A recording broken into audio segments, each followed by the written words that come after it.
अब हम applications of linear pair of angles पर बेस्ड नेक्स्ट प्रॉब्लम सॉल्व करते हैं। इस क्वेश्चन में अगर फिगर 2 पर ध्यान दिया जाए तो ray O S line P O Q पर ड्रॉ की जाती है। लाइन पी ओ क्यू पर हमने एक रे ओ एस ड्रॉ किया गया है। इसी के साथ रे ओ आर और रे ओ टी, ये दो कुछ ऐसे रेज हैं जो एंगल पी ओ एस और एंगल एस ओ क्यू को बाइसेक्ट करते हैं। बाइसेक्ट करने से हमारा मतलब है कि ray O R angle P O S को दो इक्वल एंगल्स में डिवाइड कर देती है, इसीलिए एंगल पी ओ आर और angle R O S equal हो जाते हैं। ठीक ऐसे ही रे ओ टी जो एंगल एस ओ क्यू का एंगल बाइसेक्टर है, इस वजह से एंगल एस ओ टी और angle T O Q equal हो जाते हैं। इसी के साथ हमें दिया हुआ है कि एंगल पी ओ एस की वैल्यू x है। इसका मतलब ये एंगल पी ओ एस, इसकी वैल्यू हमें x दे रखी है। तब के लिए हमें कैलकुलेट करना है कि value of angle R O T ये एंगल क्या होगा। ये एंगल हमें कैलकुलेट करना है। अगर इस एंगल पर ध्यान दें तो R O T angle R O S और एंगल एस ओ टी का सम है। इसका मतलब अगर एंगल आर ओ एस में angle S O T add कर दिया जाए तो इन दोनों ही एंगल्स का sum angle R O T के इक्वल होगा।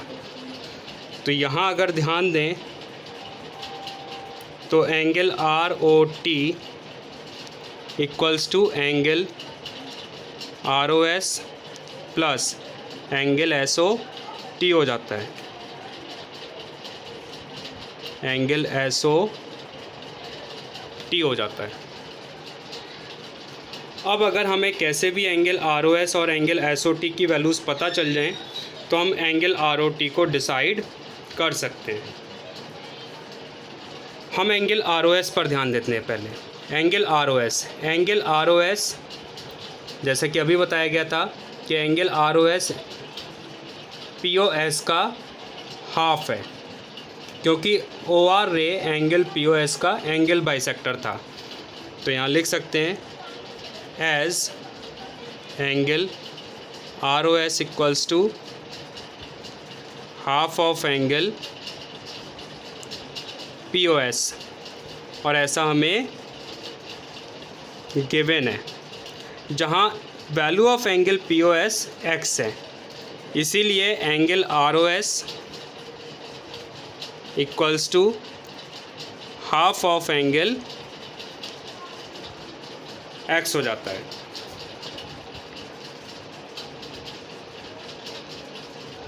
That's the value of angle R O S.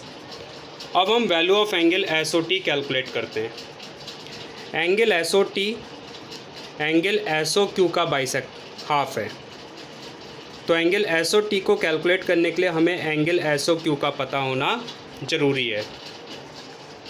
तो पहले एस ओ क्यू को कैलकुलेट करने जाते हैं। अगर फिगर पर ध्यान दें तो एंगल पी ओ एस और एंगल एस ओ क्यू ये दो ऐसे एडजेसेंट एंगल्स हैं जिनके non common arms O P और ओ क्यू ठीक एक दूसरे के अपोजिट हैं।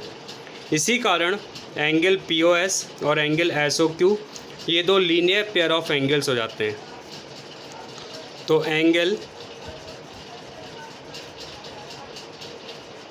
P O S plus angle S O Q equals to 180 हो जाता है।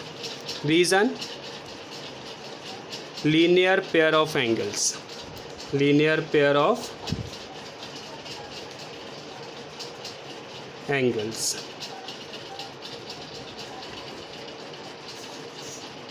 Value of angle P O S x है plus angle S O Q equals to 180, और अगर इसको सिंप्लीफाई किया जाए तो value of angle S O Q equals to 180 और ये x इधर जाकर माइनस x हो जाता है।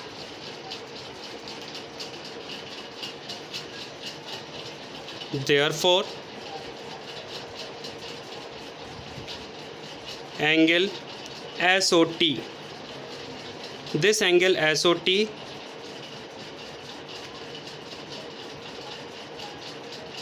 which is half of angle SOQ actually becomes half of 180 minus x.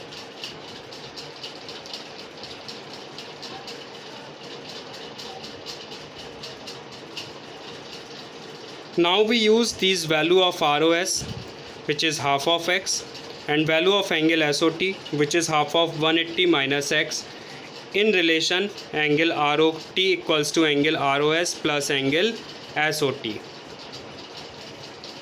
Thus from equation first and second, angle ROT equals to angle ROS plus angle SOT becomes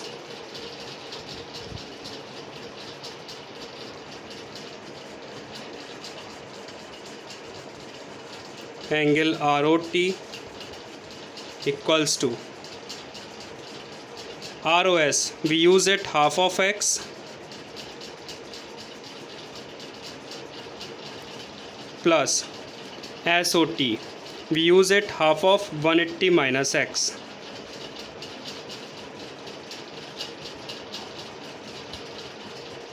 So this equals to half of x, half multiplied to 180. 180 divided by 2 is 90. Plus minus minus half of x. Half of x, half of x. These two will be cancelled. That's why value of angle ROT, value of angle ROT becomes 90 degree only.